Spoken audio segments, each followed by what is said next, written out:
ಇನ್ನು ಇದೇ honey trap ಕೇಸಲ್ಲಿ ತಲೆದಂಡದ ಭೀತಿಯಿಂದ ಕೆಎನ್ ರಾಜಣ್ಣ ತಪ್ಪಿಸಿಕೊಂಡಿದ್ದಾರೆ. ವಿಪಕ್ಷಗಳಿಗೆ ಟಾರ್ಗೆಟ್ ಆಗೋ ಭೀತಿಯಲ್ಲಿದ್ರು ಕೆಎನ್ ರಾಜಣ್ಣ. ಆದ್ರೆ ಈಗ ಸದನದಲ್ಲಿ ವಿಪಕ್ಷದ ಸದಸ್ಯರಿಂದನೇ ಇದರ ಬಗ್ಗೆ ಪ್ರಸ್ತಾಪ ಆಗಿದೆ. ಸದನದಲ್ಲಿ ಚರ್ಚೆ ಕೂಡ ಆಯಿತು.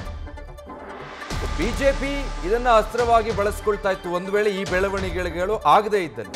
ಕೆಎನ್ ರಾಜಣ್ಣ ತಲೆದಂಡಕ್ಕೂ ಕೂಡ ಆಗ ಪಟ್ಟು ಹಿಡಿಯೋ ಸಾಧ್ಯತೆ ಇತ್ತು.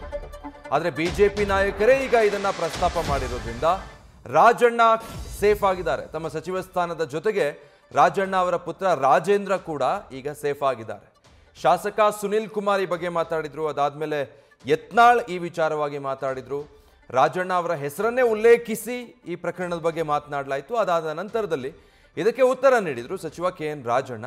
ಕೇವಲ ನನ್ನೊಬ್ಬನದ್ದು ಅಥವಾ ಕಾಂಗ್ರೆಸ್ ಪಕ್ಷದವರದ್ದು ಅಂತಲ್ಲ, ಅಥವಾ ರಾಜ್ಯಕ್ಕೆ ಮಾತ್ರ ಇದು ಸೀಮಿತವಾಗಿಲ್ಲ, ಬಹಳಷ್ಟು ಜನರದ್ದು ಈ ರೀತಿಯಾದಂಥ ಪ್ರಯತ್ನಗಳಾಗಿದೆ ಅಂತ ಹೇಳೋದ್ರ ಮೂಲಕ, ಇದೊಂದು ಗೇಮ್ ಮೂಲಕ ಅವರು ತಮ್ಮ ಸ್ಥಾನವನ್ನು ಸೇಫ್ ಮಾಡ್ಕೊಂಡಿದ್ದಾರೆ. ತಮ್ಮ ಪುತ್ರನ ಸ್ಥಾನವನ್ನು ಕೂಡ ಸದ್ಯ ಸೇಫ್ ಮಾಡಿದ್ದಾರೆ ಅಂತಾನೆ ಹೇಳ್ಬೋದು. ಇಲ್ಲ ಅಂತ ಹೇಳಿದ್ರೆ ಇದೇ ವಿಚಾರ ವಿರೋಧ ಪಕ್ಷಗಳಿಗೆ ಅಸ್ತ್ರ ಆಗ್ತಾ ಇತ್ತು.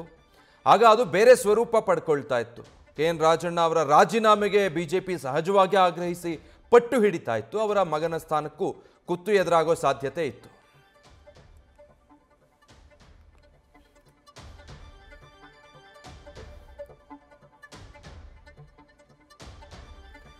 ಡೀಟೇಲ್ಸ್ ಕೊಡ್ತಾರೆ ಈ ಬಗ್ಗೆ ನಮ್ಮ ಪ್ರತಿನಿಧಿ ಗಣಪತಿ ಲೈವ್ ನಲ್ಲಿ ಜಾಯ್ನ್ ಆಗ್ತಾ ಇದ್ದಾರೆ.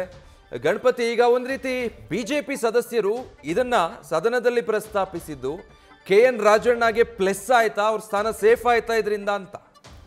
ಖಂಡಿತ ವಿಜಯ್, ನೀವು ಹೇಳಿರುವಂತೆ ಈಗಾಗಲೇ ಸಚಿವ ಸ್ಥಾನದಿಂದ ಸೇಫ್ ಆದರು ಅಂತಲೇ ಕೂಡ ಈ ಪ್ರಕರಣದಲ್ಲಿ ಹೇಳ್ಬೋದು. ಸಾಮಾನ್ಯವಾಗಿ ಯಾವುದೇ ಒಂದು ವಿಡಿಯೋ ಪ್ರಕರಣಗಳು ಬೆಳಕಿಗೆ ಬಂದಾಗ ಆ ವಿಡಿಯೋ ಪ್ರಕರಣದಲ್ಲಿರುವಂತಹ ಶಾಸಕರಾಗಿರಲಿ ಅಥವಾ ಮಿನಿಸ್ಟರ್ ಆಗಿರಲಿ ಯಾರೇ ಆದರೂ ಕೂಡ ಅವರ ರಾಜೀನಾಮೆಗೆ ಪಟ್ಟು ಹಿಡಿಯುವಂಥದ್ದು ವಿಪಕ್ಷ ಸ್ಥಾನದಲ್ಲಿರುವಂತಹ ಕೆಲಸ ಆಗಿತ್ತು.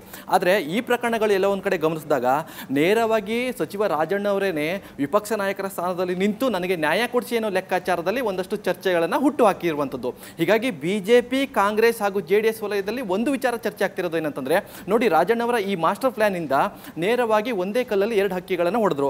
ಒಂದು, ತಮ್ಮ ಸಚಿವ ಸ್ಥಾನವನ್ನು ಕೂಡ ಉಳಿಸ್ಕೊಂಡ್ರು, ಜೊತೆಗೆ ಯಾರು ತಮ್ಮ ಸ್ವಪಕ್ಷದಲ್ಲೇ ತಮ್ಮ ವಿರುದ್ಧ ಷಡ್ಯಂತ್ರ ಮಾಡಿದ್ರು ಅವ್ರ ವಿರುದ್ಧ ಒಂದಷ್ಟು ತಂತ್ರಗಾರಿಕೆಯನ್ನು ಕೂಡ ಮಾಡಿದ್ರು. ಯಾರ ಮೂಲಕ?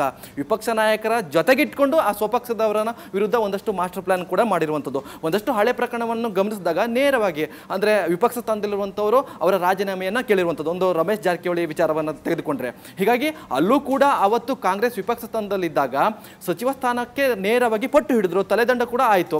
ಅದಾದ ನಂತರ ಆ ಪ್ರಕರಣಗಳ ಬೆಳಕಿಗೆ ಬಂದಾಗ ನೇರವಾಗಿ ಅವರು ರಾಜೀನಾಮೆಯನ್ನು ಕೊಟ್ಟರು. ಆದರೆ ಈ ಪ್ರಕರಣದಲ್ಲಿ ರಾಜಣ್ಣವರು ತಮ್ಮ ಸಚಿವ ಸ್ಥಾನವನ್ನು ಕೂಡ ಉಳಿಸ್ಕೊಂಡ್ರು, ಜೊತೆಗೆ ನ್ಯಾಯಕ್ಕಾಗಿ ಪಟ್ಟು ಕೂಡ ಹಿಡಿದ್ರು, ಜೊತೆಗೆ ಸ್ವಪಕ್ಷದ ವಿರುದ್ಧ ಕೂಡ ಈಗಾಗಲೇ ಮಾಸ್ಟರ್ ಪ್ಲಾನ್ ಅಂದ್ರೆ ತಲೆದಂಡಕ್ಕೆ ಕಾರಣ ಯಾರು, ಜೊತೆಗೆ ತಮ್ಮ ವಿರುದ್ಧ ಯಾರೆಲ್ಲ ಷಡ್ಯಂತ್ರ ಮಾಡಿದ್ರು ಅದು ನೇರವಾಗಿ ವಿಪಕ್ಷ ಸ್ಥಾನದ ನೆರಳಲ್ಲಿ ನಿಂತು ನ್ಯಾಯವನ್ನು ಕೇಳಲಿಕ್ಕೆ ಮುಂದಾಗಿರುವಂಥದ್ದು. Vijay, thank you Ganapati.